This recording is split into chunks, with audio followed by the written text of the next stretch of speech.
ஒரு பையன் பள்ளிக்கூடத்துலேருந்து திரும்பி வீட்டுக்கு வந்தான். முகம் பூரா நகத்தால கீறி இருந்தது. அப்பா பார்த்து பயந்துட்டார். யாருடா உன்னை இப்படி பண்ணது அப்படின்னார். என் கூட படிக்கிற இன்னொரு பையன்னா. நாளைக்கு உன் கூட பள்ளிக்கூடத்துக்கு வர்றேன், நீ எனக்கு அவனை அடையாளம் காட்ட முடியுமான்னார். அது ரொம்ப சுலபம் நான் பையன். எப்படின்னார் அப்பா. அவன் காதில் ஒன்று கையோடு எடுத்துகிட்டு வந்திருக்கிறேன், இதோ என் பையில தான் வச்சுருக்கேன் அப்படிங்கிறான் அந்த பையன். ஐயா, உங்கள் பேரை தொடர்ந்து தினம் கேட்டுக்கிட்டு இருக்கிறேன் அப்படின்னார் ஒருத்தர். தொடர்ந்து கேட்குறீங்களே, உங்களுக்கு காது வலிக்கலையா அப்படின்னு கேட்டோம். பேசுகிற உங்களுக்கே வாய் வலிக்கல அப்படிங்கிறப்போ கேட்குற எங்களுக்கு எப்படி காது வலிக்கும் அப்படின்னார். நம்ம உடம்புல ஒரு அதிசயம் என்ன தெரியுமா? ரொம்ப நேரம் நாம் நடக்கிறோம்னு வச்சுக்கோங்க, கால் வலிக்கும். ரொம்ப நேரம் வேலை செஞ்சால் கை வலிக்கும், உடம்பு வலிக்கும். ரொம்ப நேரம் பார்த்துக்கிட்டே இருந்தால் கண்ணு வலிக்கும். ரொம்ப நேரம் பேசிக்கிட்டே இருந்தால் வாய் கூட வலிக்கும். ஆனால் ரொம்ப நேரம் கேட்டுக்கிட்டே இருக்கிறதுனால காது வலிக்கிறது இல்லை. அதனால் கேட்கறதுக்கு முக்கியத்துவம் கொடுத்தாங்க நம்ம பெரியவங்க. திருவள்ளுவர் தேவையில்லாமல் வார்த்தைகளை உபயோகப்படுத்த மாட்டார். ஒரு திருக்குறள்னு எடுத்துக்கிட்டாவே அதில் மொத்தம் 7 வார்த்தைகள், அவ்வளவுதான். அப்படி 7 வார்த்தைகள் மட்டுமே உள்ள ஒரு திருக்குறளில் வள்ளுவர் ஒரே வார்த்தையை 5 தடவை உபயோகப்படுத்தியிருக்கிறார், திரும்ப திரும்ப பயன்படுத்தியிருக்கிறார். அப்படின்னா அதை எந்த அளவுக்கு வலியுறுத்தி சொல்கிறார் அப்படிங்கிறத நாம் புரிஞ்சுக்கணும். அது என்ன குறள்? செல்வத்துள் செல்வம் செவிச்செல்வம், அச்செல்வம் செல்வத்துள் எல்லாம் தலை. செவிச்செல்வம்ங்கிறது அவ்வளவு முக்கியமானது. கற்றலின் கேட்டல் நன்று. அதிகம் கேட்கணுங்கிறதுக்காகத்தான் எவ்வளவு கேட்டாலும் காது வலிக்கிறது இல்லை. குறைச்சலாக பேசணும், அதிகமாக கேட்கணும். இன்னொரு விஷயம் கவனிங்க, நம்ம உடம்பில் கண்ணுக்கு மூடி இருக்குது, எதையாவது நாம் பார்க்க விரும்பலைன்னா உடனே கண்ணை மூடிக்கலாம். நம்ம வாய்க்கு மூடி இருக்குது, பேச விருப்பம் இல்லையா, வாயை மூடிக்கலாம். மூக்குக்கு கூட மூடிக்கிற வசதி இருக்குது, எதையாவது முகர விருப்பம் இல்லையா, மூச்சை அடக்கிக்கலாம். ஆனால் பாருங்கள், காதுக்கு மூடி கிடையாது, அதை கையால் தான் மூட முடியும். யார் என்ன சொன்னாலும் அது நல்லதோ கெட்டதோ காதில் விழுந்துக்கிட்டு தான் இருக்கும். அறிவு தான் நல்ல விஷயங்களை எடுத்துக்கிட்டு கெட்ட விஷயங்களை விட்டுடணும். நல்ல கருத்துக்கள் நம்ம காதில் நிறைய விழுந்துக்கிட்டே இருக்கணும். அதை கேட்டு நாம் நல்லபடியாக வாழணுங்கிறது தான் படைப்பின் விருப்பம். ஆன்மீகவாதிகள் கூட ஒன்று சொல்லுவாங்க, அதாவது ஆன்மீக பாதையில் நீங்கள் முன்னேறணும்னா முதல்ல சிரவணம் செய்யணும்பாங்க. அதாவது பெரியவங்க சொல்கிற நல்ல கருத்துக்களை கேட்கணும் அப்படின்னு அதுக்கு அர்த்தம். அதனால் யார் நல்ல கருத்துக்களை சொன்னாலும் அதை காது கொடுத்து கேளுங்க. இவ்வளவு கருத்துக்களையும் நம்ம நேயர் ஒருத்தர்கிட்ட சொல்லிகிட்டு இருந்தோம். அவரும் சரி சரின்னு தலையாடிக்கிட்டே இருந்தார். அப்புறம் சொன்னார், நீங்கள் சொல்கிறது சரிதான் சார், காதுக்கு மூடி இல்லைங்கிறது ரொம்ப சரி. அதனால தான் உங்கள் தகவல் கூட நாங்கள் விரும்புகிறோமோ இல்லையோ தினம் காதில் விழுந்துக்கிட்டு இருக்குது அப்படின்னார். எங்களுக்கு ரொம்ப பெருமையாக இருந்தது. அப்படியா அப்படின்னோம். ஆனாலும் என்ன மாதிரி சில பேர் நீங்கள் தகவல் சொல்கிற சமயத்தில் காதில் மூடி இல்லையேன்னு சொல்லி கவலைப்படுறதில்ல சார் அப்படின்னார். ஏன்னு கேட்டோம். காதை மூடுறதுக்கு தானே வசதி இல்லை, ரேடியோவை மூடுறதுக்கு வசதி இருக்குதுல்ல, அதனால் டக்குன்னு அதை மூடி வச்சுருவோம் அப்படின்னார். ஒரு இலக்கிய கூட்டம் ஏற்பாடு பண்ணியிருக்கிறோம், நீங்கள் அவசியம் அதில் பேசணும் அப்படின்னு கேட்டுக்கிட்டார் ஒருத்தர். வேணாங்க, 4 பேருக்கு முன்னாடி நிற்கிறதுனா எனக்கு ரொம்ப கூச்சமாக இருக்கும் அப்படின்னாரு இவர். ஏன் சார் இன்னமும் குழந்த மாதிரி கூச்சப்படுறீங்களே அப்படின்னார் அவர். அவரை ஒரு மாதிரியாக சமாளித்து அனுப்பி வச்சுட்டு அதுக்கப்புறம் அதை பற்றி இவர் யோசித்து பார்த்துருக்கார். சில நிபுணர்கள் எழுதியிருக்கிறத படித்தும் பார்த்துருக்கிறார். மனோதத்துவ நிபுணர்கள் என்ன சொல்கிறாங்க தெரியுமா? 10லேருந்து 20% குழந்தைகள் பிறக்கிறப்பவே கூச்ச சுபாவம் கொண்டதாக தான் இருக்குதான். ஒரு தாத்தா தன்னோட பேர பிள்ளைய ஆசையாக கூப்பிடுறார் விளையாட்டு காட்ட, அதை அழுதுகிட்டு ஓடி போகுது. ஒரு அம்மா தன்னோட பிள்ளைய பள்ளிக்கூடத்தில் சேர்க்கறதுக்காக கூப்பிட்டுக்கிட்டு போகிறாங்க. அந்த புள்ள அம்மாவோட முந்தானையில் ஒளிஞ்சிக்கிட்டு வெளில வரமாட்டேங்குது. இவங்களெல்லாம் எப்படி சமாளிக்கிறது? குழந்தைகளோட கூச்ச சுபாவத்தை போக்குறது எப்படி? இதுக்கு நிபுணர்கள் சில யோசனைகளை சொல்லியிருக்கிறாங்க. மற்றவங்களுக்கு முன்னாடி என் பையனுக்கு கூச்சம் ரொம்ப அதிகம் சார், மற்றவங்க பார்த்தா ரொம்ப வெக்கப்படுறான், இப்படி சொல்கிற அப்பாக்கள் உண்டு. என் பையன் புது மனுஷாலை பார்த்தா அட்டையாக ஒட்டிக்குவான் சார் அப்படின்னு சொல்கிற அப்பாக்களும் உண்டு. இப்படிலாம் குழந்தைகளுக்கு முத்திரை குத்துறது ரொம்ப தப்பான். புதுசாக யாராவது வீட்டுக்கு வந்தால் குழந்தை தானாக தன்னோட கூச்சத்தையும் பயத்தையும் போக்கிக்கிட்டு சகஜமாக மாறி வர்றதுக்கு வாய்ப்பு கொடுக்கணுமா. ஒரு கூட்டத்துக்கோ அல்லது சொந்தக்காரங்க கல்யாணத்துக்கோ குழந்தைய அழைச்சிட்டு போகிறீங்க, அங்கே போய் கட்டாயப்படுத்தி குழந்தைய மற்றவங்க கிட்ட பேச சொல்லக்கூடாது. சில சமயம் குழந்தை தானாக தன்னுடைய கூச்ச சுபாவத்தை விட்டு பேசுகிறதுக்கு முன் வந்தால் அதை பாராட்டணும். குழந்தை கலகலப்பு இல்லாமல் மௌனமாக இருந்ததுன்னா அதையும் கண்டுக்கக்கூடாது. குழந்தை பேச ஆரம்பித்தா அதை ஆர்வத்தோடு கவனிக்க தெரியணும். கலந்து உரையாடுற பழக்கத்தை வீட்லேயே ஆரம்பிக்கலாம். கேட்டதுக்கு பதில் சொல் அப்படின்னு நீங்கள் அதிகாரம் பண்ணிகிட்டு இருக்கக்கூடாது.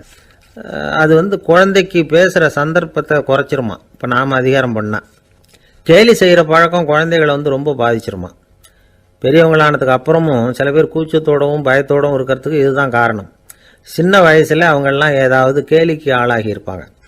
ரெண்டாவது குழந்தை மூத்த குழந்தைய கேலிக்கு ஆளாகிற சந்தர்ப்பங்களை கண்டு கேலி பண்ணினா அது இளம் நெஞ்சங்களை விட்டு நீங்கிறதே இல்லையா. எப்பவும் குழந்தையோட நடை உடை பாவனைகளை பற்றி சொல்லிக்கிட்டே இருக்கக்கூடாதான். அதுவே கூச்ச சுபாவத்தை கொண்டுட்டு வந்துடுமா. அப்பா எங்கேன்னு யாராவது கேட்டால் இது மாதிரி இன்ன காரியத்துக்காக வெளியில் போயிருக்கார், இத்தனை மணிக்கு திரும்பி வருவார் அப்படின்னு சொல்கிற அளவுக்கு குழந்தைகளை பழக்கப்படுத்தி வைக்கணும். ஃபோன்லேயே யாராவது விசாரித்தா கூட இது மாதிரி பதில் சொல்லு அப்படின்னு சொல்லணும். சின்ன சின்ன மீட்டிங்கில் 4 வார்த்தை பேச தயார் பண்ணலாம். ஒரு கடையிலையோ அல்லது ஹோட்டல்லையோ ஏதாவது விவரம் கேட்கணும்னா உங்கள் குழந்தைய தைரியமாக அனுப்புங்க. குழந்தைகள் பணிவாகவும் பொறுமையாகவும் விவரம் கேட்குறப்போ கூச்ச சுபாவம் தானாக போயிடும். சின்ன வயசுலேயே இப்படிலாம் பழக்கப்படுத்தினா தான் வருங்காலத்தில் தைரியமாக இந்த சமுதாயத்தில் வாழ முடியும். இல்லைன்னா 60 வயசுலேயும் அடுப்பங்கரையை விட்டு வெளில வர்றதுக்கு கூச்சப்பட்டுக்கிட்டு தான் இருக்க வேண்டியிருக்கும். இந்த காலத்து பிள்ளைங்க எவ்வளவோ பரவாயில்ல, எதுக்கும் தயங்குறதில்ல, கூச்சப்படுறதில்ல. ஒரு அம்மா அடுப்பங்கரையிலேருந்து சத்தம் போட்டாங்க, டேய் ராமு, தயவு பண்ணி அந்த டிவியை நிறுத்துறா, அந்த பெண்ணோட குரல் மகா மோசம், அடுப்பங்கரையில் இருக்கிற என்னாலேயே அதை சகிச்சிக்க முடியல அப்படின்னாங்களாம். உடனே பையன் கொஞ்சம் கூட தயங்காமல் பதில் சொல்கிறான், அம்மா இந்த குரல் டிவியிலேருந்து வரல, எழுத்த விட்டு மாமி தான் இங்கே வந்திருக்கிறாங்க, அவங்க தான் இப்போ என்னோட பேசிக்கிட்டு இருக்கிறாங்க அப்படின்னு. நான் கங்கைக்கரை தோட்டம் பக்கத்தில் ஒரு ஆசிரமம், அங்கே ஒரு பெரியவர் தங்கி இருக்கிறார். அவர் தான் ராமகிருஷ்ண பரமஹம்சர். அந்த ஆசிரமம் இருந்த இடம் கரக்பூர். வங்காளத்தில் பொதுவாக எல்லாரும் மீன் சாப்பிட்றது உண்டு. கங்கையில் குளிச்சுட்டு கையில் ஒரு மீனோடு வர்றது வழக்கம். இவர் இருக்கிற இடத்துக்கு கங்கையில் படகு வழியாக வரணும். அப்படி தான் எல்லோரும் வருவாங்க. வர்றவங்களை ஒன்று கூட்டி ஆன்மீக விஷயங்களை பற்றி பேசிக்கிட்டு இருப்பார். ஒவ்வொரு நாள் ஒவ்வொருத்தர் நகரத்துக்கு போகணும், வரும்பொழுது மீன் கொண்டுகிட்டு வரணும். அதுக்கு ஒரு அட்டவணையே உண்டு ஆசிரமத்தில். அது பிரகாரம் ஒரு நாள் சுவாமி யோகானந்தர் படகில் போனார். படகை செலுத்தினவங்க ராமகிருஷ்ணரையும் சுவாமி யோகானந்தரையும் மற்றவங்களையும் பித்தர்கள் அப்படின்னு சொல்லி ஏளனமாக பேசினாங்க. அவங்க என்ன பைத்தியம் பிடிச்சவங்க அப்படிங்கிறது மாதிரி. சுவாமி யோகானந்தருக்கு ரொம்ப மென்மையான இதயம். இவங்க இப்படி கண்ணாபின்னான்னு பேசுகிறத பார்த்தா மீனை வாங்கிட்டு திரும்புகிறப்போ என்ன நடக்குமோ அப்படிங்கிற பயம் வேறு வந்துட்டுது அவருக்கு. அவ்வளவு மென்மையானவர். இதை தெரிஞ்சுக்கிட்ட ராமகிருஷ்ணர் யோகானந்தா இங்கே வா அப்படின்னு கூப்பிட்டார். இவர் கண்ணீரை தொடச்சிக்கிட்டே கிட்ட போனார். சொன்னார், ஐயா, படகு ஓட்டுறவங்க உங்களை பற்றி மோசமாக பேசுகிறாங்க. என்ன திட்டினா பரவாயில்ல, ஆனால் உங்களை அவங்க திட்டுறாங்க, அதை என்னால் தாங்கிக்க முடியல அப்படின்னார். இதை கேட்டதும் ராமகிருஷ்ணருக்கு கோபம் வந்துட்டு தான்.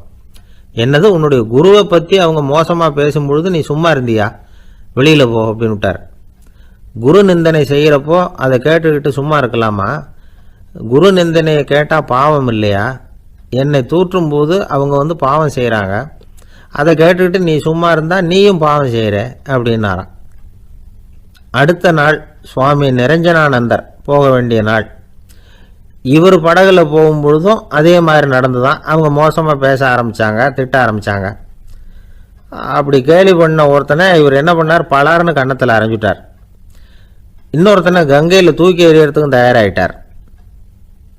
அதுக்கப்புறம் அவங்க யாரும் வாயை திறக்கலை. மீன் வாங்கிட்டு வர்றப்பவும் படகுல ஒரே அமைதி, அவ்வளவு பயம் அவங்களுக்கு.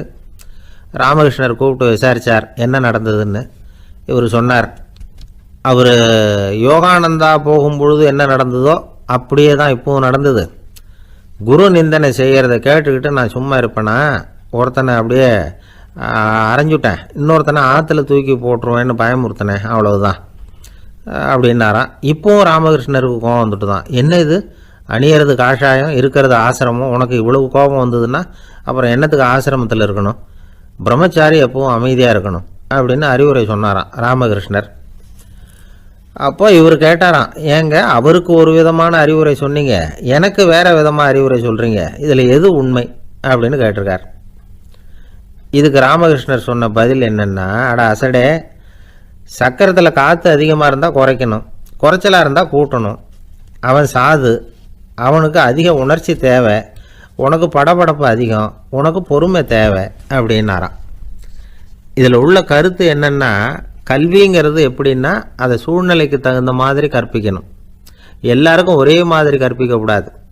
கேட்குற ஒரு தகுதி, புரிஞ்சுக்கிற திறமை, இதை பொறுத்து கல்வி அமையணும். ஆரம்ப காலத்தில் ஒரு குரு, அப்போ ஒரு சீடன் இருந்தான். அது வேடிக்கையான குரு, வேடிக்கையான சீடன். ஒரு ஆசிரமம். ஒரு நாள் ஒருத்தன் அவசரமாக அந்த குருவை தேடி வந்திருக்கிறான். என்ன விஷயம்னு விசாரித்தார் குரு. உங்கள் சீடர் என்னை அடிச்சுட்டார் அப்படின்னு புகார் பண்ணானா அந்த ஆள். குரு சீடனை கூப்பிட்டார். அடிச்சியா இந்த ஆளை அப்படின்னு கேட்டாரான். ஆமான் இருக்கான் சீடன். ஏன் அடிச்சே அப்படின்னு கேட்டாரான். இந்த ஆள் உங்களை பற்றி மட்டமாக பேசிவிட்டான், என்னால் அதை தாங்கிக்க முடியல, அதனால தான் அடிச்சுட்டேன்ருக்கான். அப்படி என்ன பேசினா அப்படின்னு கேட்டாரான். உன்னுடைய குருநாதர் இப்போல்லாம் அர்த்தமில்லாமல் பேச ஆரம்பிச்சுட்டார் அப்படின்னு சொல்லிவிட்டான், அதனால தான் அடிச்சுட்டேன் அப்படின்னு நானா. அதுக்காக அடித்தே அப்படின்னாரான். நான் அதுக்காக அடிக்கலை குருவே, இப்பெல்லாம் நீங்கள் அர்த்தம் இல்லாமல் பேசுகிறதாக அவன் சொல்கிறான், அப்படின்னா இதுவரைக்கும் நீங்கள் அர்த்தத்தோடு பேசினதாகத்தானே அர்த்தம், அது தப்பு தானே, அதனால தான் அடித்தேன் அப்படின்னானா. ஒரு பெரியவர் உட்கார்ந்துருக்கிறார். அவரை சுற்றி அவருடைய தோழர்கள் உட்கார்ந்துருக்கிறாங்க. ஏதோ ஒரு முக்கியமான செய்தியை அவர் அவங்களுக்கு சொல்லிகிட்டு இருக்கிறார். அவங்களும் ஆர்வமாக கேட்டுக்கிட்டு இருக்கிறாங்க. இந்த சமயத்தில் யாரோ ஒரு ஆள் வேகமாக அங்கே வர்றார். வர்ற வேகத்திலேயே எனக்கு ஏதாவது உதவி செய்யுங்க அப்படின்னு கேட்டுக்கிட்டே வர்றார். கேட்குறது உதவி, ஆனால் குரல் மிரட்டுறது மாதிரி இருக்குது, அதட்டி கேட்குறது மாதிரி இருக்குது. இதை கேட்டதும் அந்த பெரியவர் ஆத்திரப்படலை, ஆனால் அவரை சுற்றி இருந்தவங்க ஆத்திரப்பட்டாங்க. இதை பெரியவர் கவனித்தார். கொஞ்சம் அமைதியாக இருங்கன்னார். வந்தவரை கூப்பிட்டார். அவருக்கு சில பொருள்களை கொடுத்தார். என்னங்க இப்போ உங்களுக்கு மகிழ்ச்சி தானே அப்படின்னார். அப்படின்னு அலட்சியமாக அவர் சொல்கிறார். நான் உங்களை நல்ல முறையில் நடத்தினேன்னா அப்படின்னு கேட்குறாரு அவர் மறுபடியும். அதெல்லாம் ஒன்றும் இல்லை அப்படின்னு சொல்லி அவர் சொல்லிகிட்டு இருக்கிறாரு. குரலில் கடுமை குறையில. சுற்றி இருந்தவங்களால் இதை பொறுத்துக்க முடியல. கோபத்தோடு அவரை நோக்கி நெருங்க ஆரம்பித்தாங்க. பெரியவர் அவங்களையெல்லாம் தடுத்து நிறுத்தினார். வந்தவரை வாங்க என்னோட அப்படின்னு சொல்லி அழைச்சிட்டு போனார். வீட்டுக்கு போனார். அங்கே போனதும் இன்னும் சில பொருள்களை எடுத்து அவர்கிட்ட கொடுத்தார்.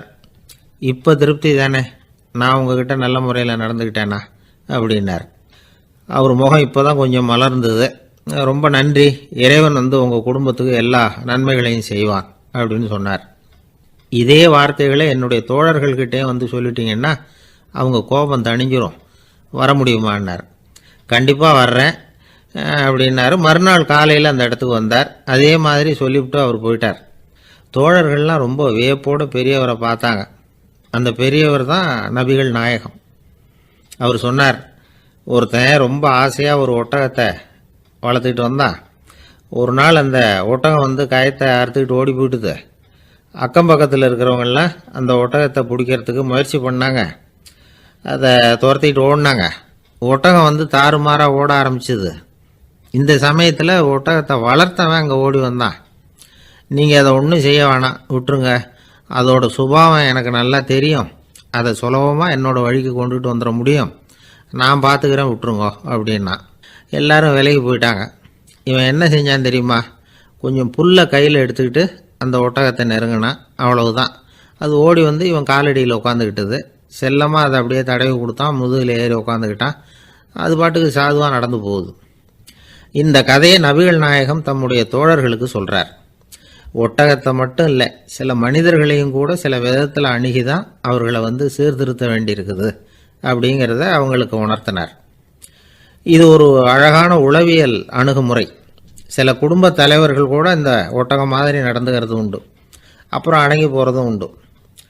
ஒரு குடும்ப தலைவர் காலையில் எழுந்திரிச்சதுலேருந்து சத்தம் போட்டு கத்திக்கிட்டு இருப்பார்.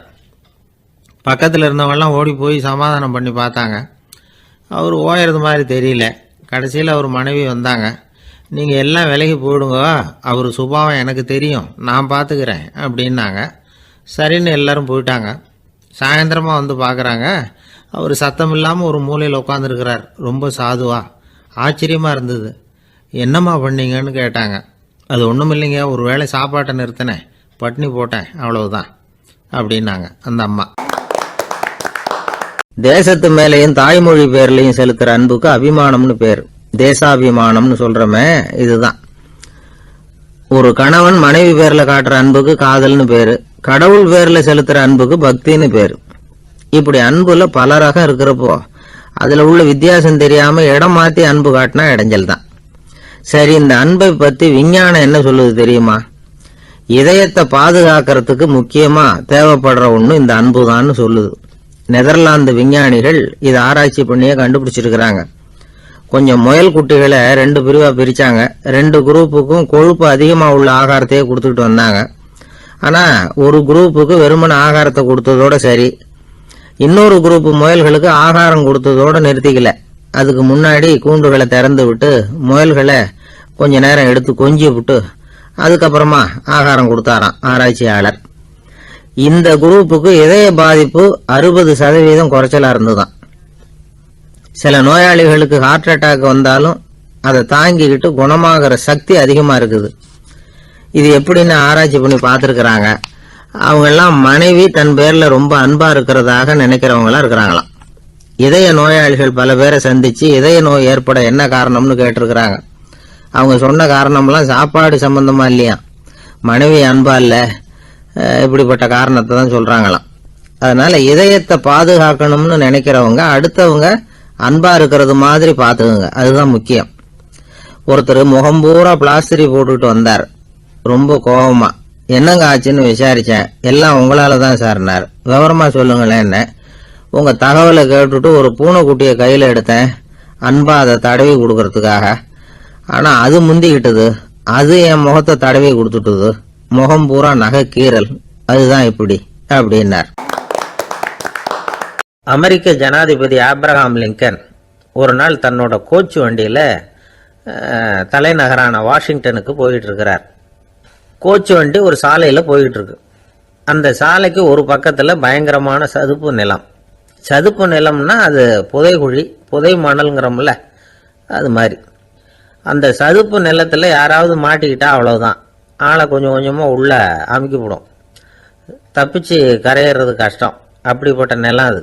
ஆப்ரஹாம் லிங்கன் ஏதோ ஒரு முக்கியமான அரசாங்க வேலையா போயிட்டு திரும்பி வந்துகிட்டு இருக்கிறார். அதனால அந்த சமயத்துல அவர் விலை வசந்த ஆடைகளை அணிஞ்சிருக்கிறார். அப்படி அவர் அந்த கோச்சு வண்டியில வந்துகிட்டு இருக்கிறாரு. அந்த சமயத்துல ஒரு காட்சி அவர் கண்ணுல போட்டுட்டுது. என்ன தெரியுமா? ரோட்டுக்கு பக்கத்துல இருந்த சதுப்பு நிலத்துல ஒரு இளம் பன்றி குட்டி சிக்கிக்கிட்டு தவிச்சுக்கிட்டு இருக்குது, பரிதாபமா கத்திக்கிட்டு இருக்குது. அதை பார்த்தார் லிங்கன். அவருக்கு என்ன மாதிரி ஆயிட்டுது. உடனே வண்டியை நிறுத்த சொன்னார், கீழே இறங்கினார். தன்னோட விலை வசந்த ஆடைகளை பத்தி லட்சியம் பண்ணவே இல்லை. தனக்கே ஆபத்து வரலாம்ங்கிறத பத்தியும் கவலைப்படல. தான் ஒரு குடியரசுத் தலைவருங்கிறத பத்தியும் அவர் நினைச்சு பார்க்கல. நேரம் அந்த சதுப்பு நிலம் பக்கமா போனாரு. அந்த சேத்துல இறங்கி பன்றிக்குட்டியை காப்பாத்தி கரைக்கு கொண்டுட்டு வந்து சேர்த்துட்டார். அதுக்கப்புறம் நிம்மதியா கோச்சு வண்டியில ஏறி வெள்ள மாளிகைக்கு வந்து சேர்ந்தார். ட்ரெஸ், உடம்பு பூரா சேரு சகதி. பார்க்குறவங்களுக்கெல்லாம் ஆச்சரியமா போச்சு. அவங்களுக்கு ஒன்றும் புரியல.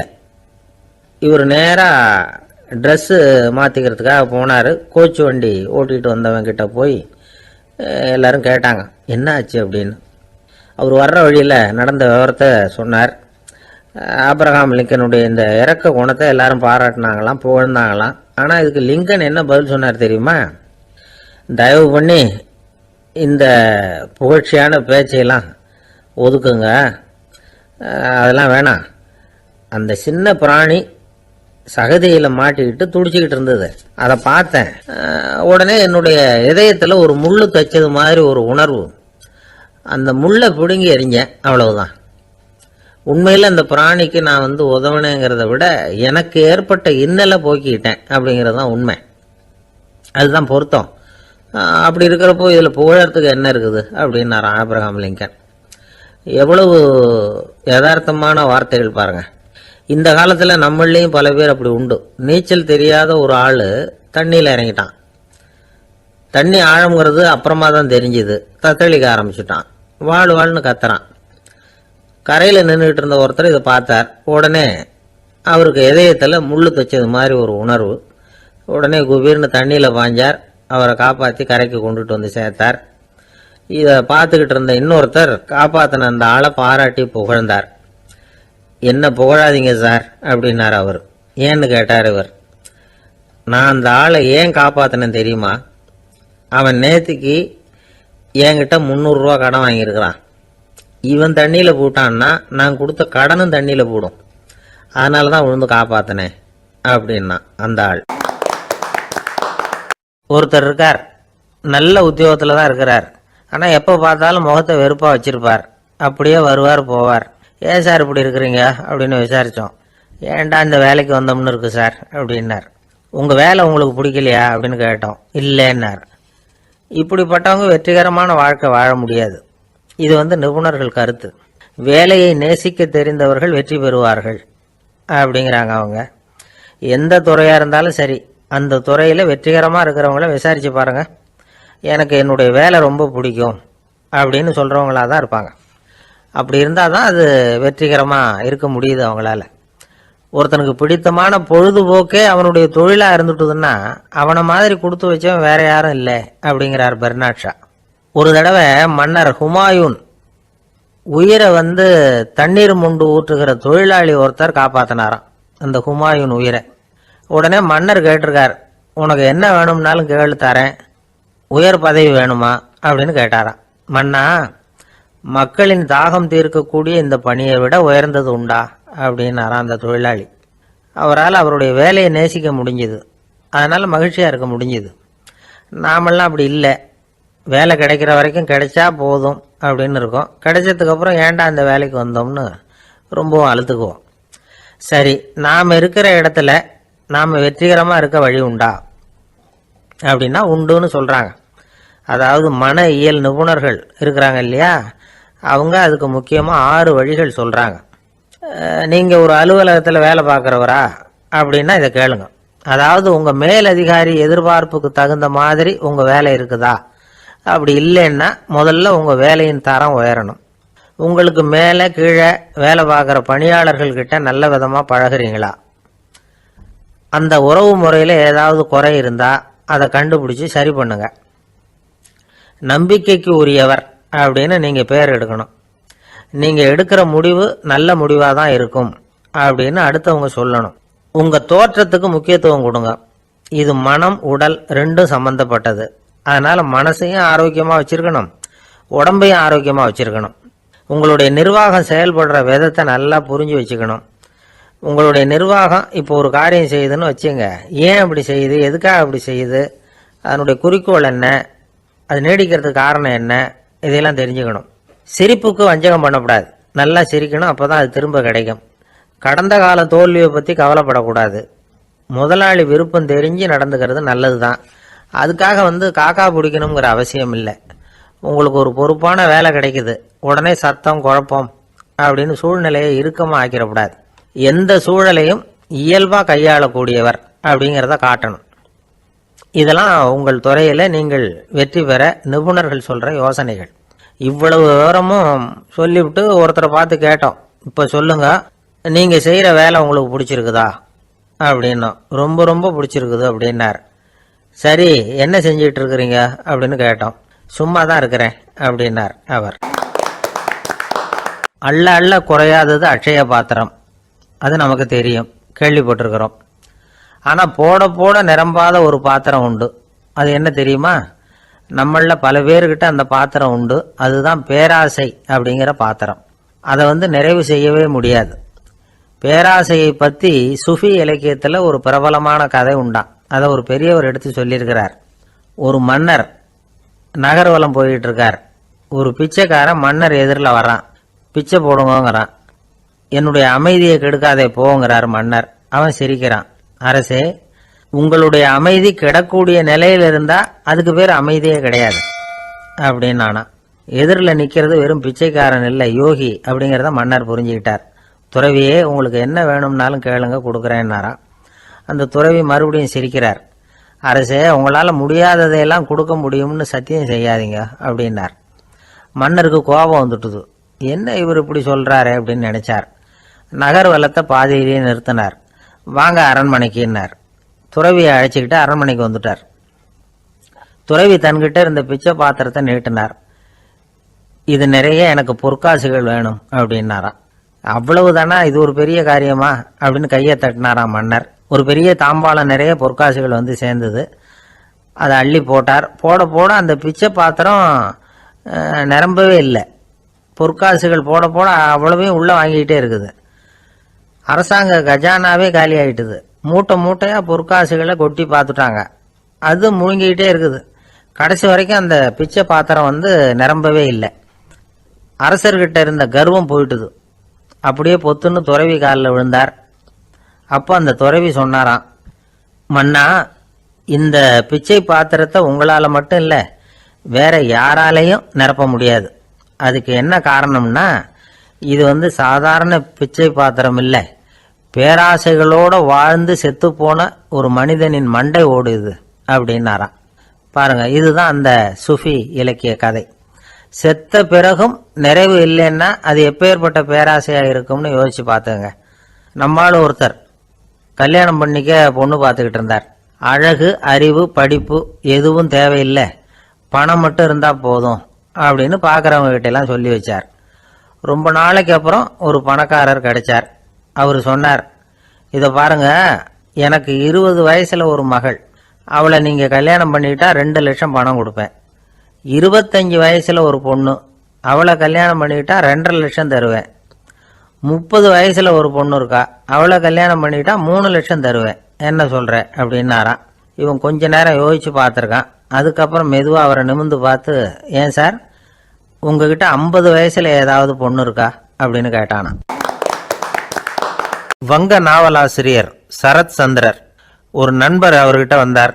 வழக்கமாக எல்லா எழுத்தாளர்கள்கிட்டையும் கேட்குற ஒரு கேள்வியை கேட்டார்.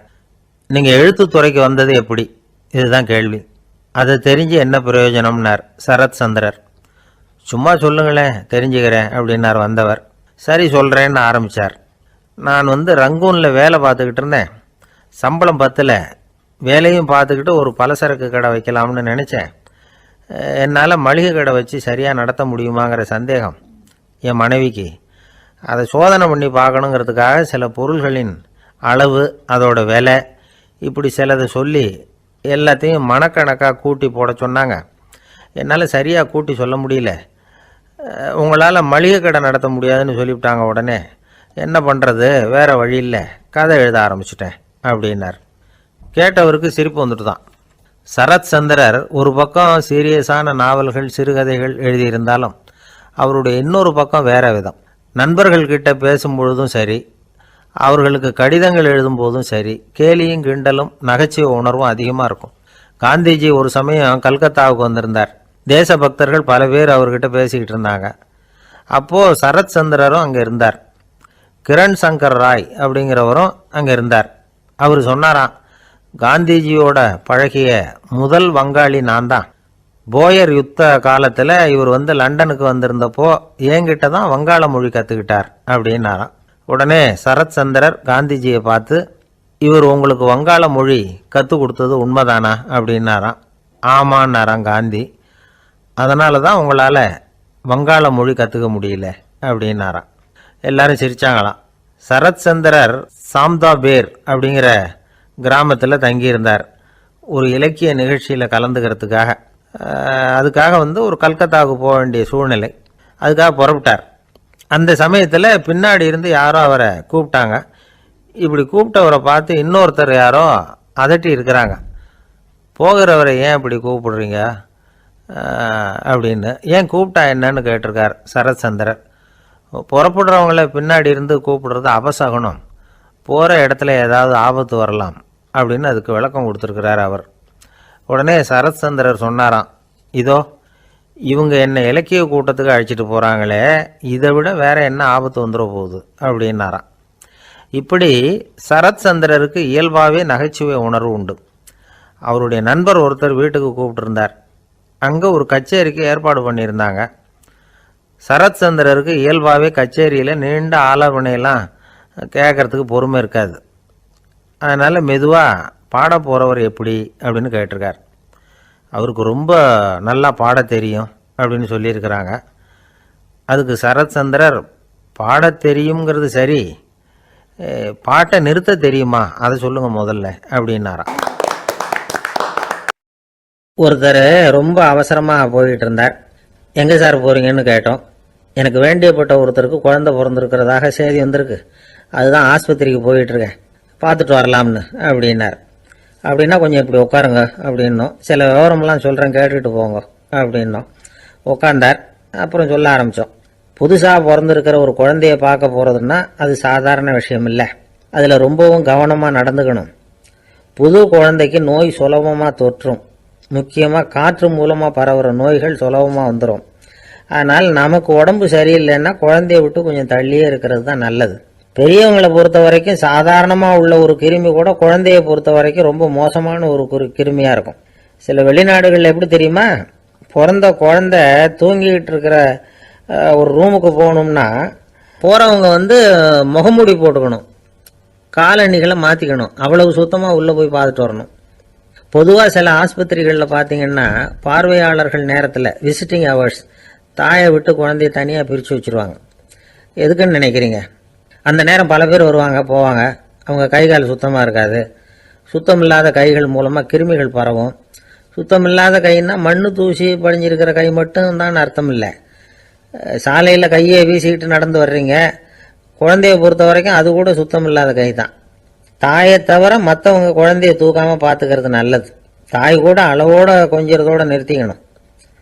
புதுசாக ஒரு குழந்தைய பெற்றிருக்கிற பொண்ணுக்கிட்ட மற்ற தாய்மார்கள் ஏதாவது சொல்லிக்கிட்டே இருப்பாங்க. குழந்தைய அப்படி வளர்க்கணும் இப்படி வளர்க்கணும் அப்படின்னு ஏதாவது அட்வைஸ் பண்ணிக்கிட்டே இருப்பாங்க. இப்படி ஓவராக அறிவுரை பண்ணுறது அந்த பொண்ணை குழப்பி விட்டுரும். அதனால் அப்படிலாம் பண்ணக்கூடாது. அந்த பெண்ணே ஏதாவது கேட்டால் கூட டாக்டர் சொல்ல வேண்டிய விவரங்களை எல்லாம் நாமே சொல்லிகிட்டு இருக்கக்கூடாது. புதுசாக பிறந்திருக்கிற குழந்தைய மட்டும்தான் இப்படி பார்க்கணும்னு இல்லை. ஒரு நோயாளி குழந்தைய பார்க்க போகிறதுனா கூட ரொம்ப எச்சரிக்கையாக தான் நடந்துக்கணும். ஒரு தின்பண்டமோ விளையாட்டு சாமானோ அந்த குழந்தைக்கு நாம் வாங்கிட்டு போகிறதா வச்சுக்குவோம். அதை நேராக கொண்டுகிட்டு போய் அந்த குழந்தைகிட்டே கொடுக்கக்கூடாது. அதோட அப்பா அம்மா கிட்ட ரகசியமாக கொடுக்கலாம். அவங்க முடிவு பண்ணிட்டோம் குழந்தைகிட்ட அதை கொடுக்கலாமா வேண்டாமாங்கிறத. அவங்களுக்கு தான் தெரியும் அதோட மனசும் உடம்பும். உங்கள் அக்கறையை காட்டுறதா நினச்சிக்கிட்டு குழந்தை வாயில் எதையும் கொண்டுட்டு போய் போடாதீங்க. போகிறப்போ உங்கள் வீட்டு குழந்தையும் அழைச்சிட்டு போகாதீங்க. இது நோயை வாங்கிட்டு வந்துடும், அல்லது புதுசாக ஒரு நோயை அதுக்கிட்ட கொடுத்துட்டு வந்துடும். என்னதான் உங்களுக்கு பழக்கமான குழந்தையா இருந்தால் கூட அதுக்கு விருப்பம் இல்லைன்னா பேசக்கூடாது. அங்கே போய் அவங்க பள்ளிக்கூடத்தை ஞாபகப்படுத்திகிட்டு இருக்கக்கூடாது. நோயில் இருக்கிறப்ப ஸ்கூலை பற்றி பேச அது விரும்பாது. ஆஸ்பத்திரியை விட்டு வெளியில் புறப்படுறப்போ குழந்தைகிட்ட சொல்லணும்னு அவசியம் இல்லை. அதோட அப்பா அம்மா கிட்ட சொல்லிவிட்டு புறப்பட்டா போதும், குழந்தை கோபிச்சிக்காது. சமூக சம்பிரதாயத்தை பற்றி அது கவலைப்படுறதில்லை. இப்படி எல்லா விவரமும் நம்ம எதிரில் உட்காந்துருந்தவங்க கிட்ட சொல்லி முடித்தோம். ரொம்ப நன்றி சார் அப்படின்னு சொல்லிவிட்டு அவர் புறப்பட்டார். குழந்தைங்க கொஞ்சம் வளர்கிற வரைக்கும் தான் நாம் எச்சரிக்கையாக இருக்கணும்னு இல்லை, வளர்ந்த பிறகு இன்னும் எச்சரிக்கையாக இருக்கணும்.